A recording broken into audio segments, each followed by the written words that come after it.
لاہور شہر سے چند کلومیٹر کے مسافت پر واقع شاہدرہ کے علاقے میں عظمت رفتہ اور مغلیہ جاہ و جلال کی کہانی سناتا یہ مقبرہ عظیم مغل بادشاہ جہانگیر کی آخری آرام گاہ ہے، جسے مغلیہ فن تعمیر کا ایک بے مثل شاہکار کہا جا سکتا ہے۔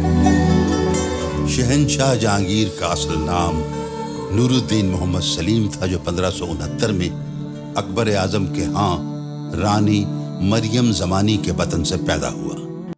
چار دیواری کے اندر باغ کی زمین 400 کنال پر مشتمل ہے، جس میں سے 120 کنال زمین عمارتی ہے۔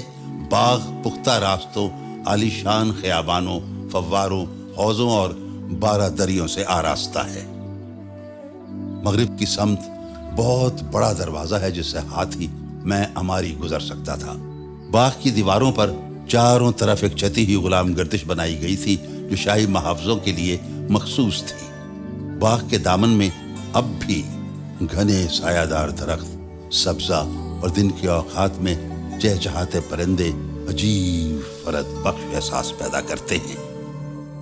مقبرہ جہانگیر کی حدود میں ایک مسجد بھی ہے، جسے نور جہاں نے تعمیر کروایا تھا۔ یہ مسجد کسی دور میں مقبرے کا ایک حسین جزو تھی، تاہم اب اس کی حالت مرمت اور دیکھ بھال کی متقاضی ہے۔ مقبرے کے مغرب میں اکبری سرائے ہے، جس کے چاروں اطراف 180 کمرے ہیں اور ہر کمرے کے سامنے برآمدہ ہے۔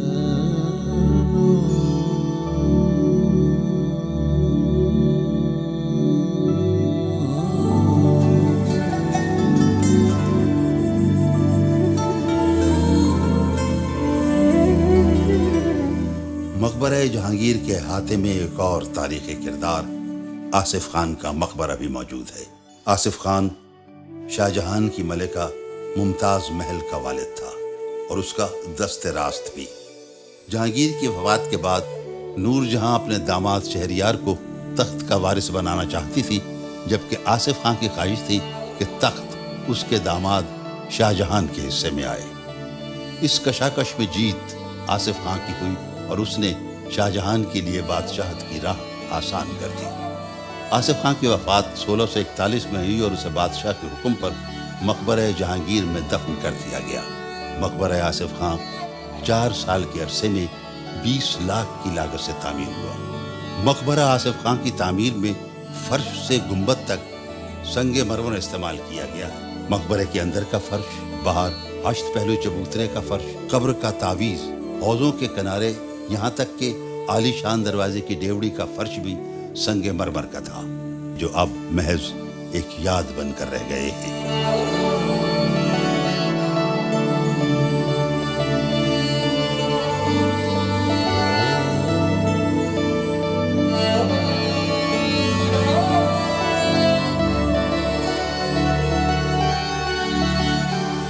مقبرہ نور جہاں بھی مقبرہ جہانگیر کی سیاحت کا ایک لازمی حصہ ہے۔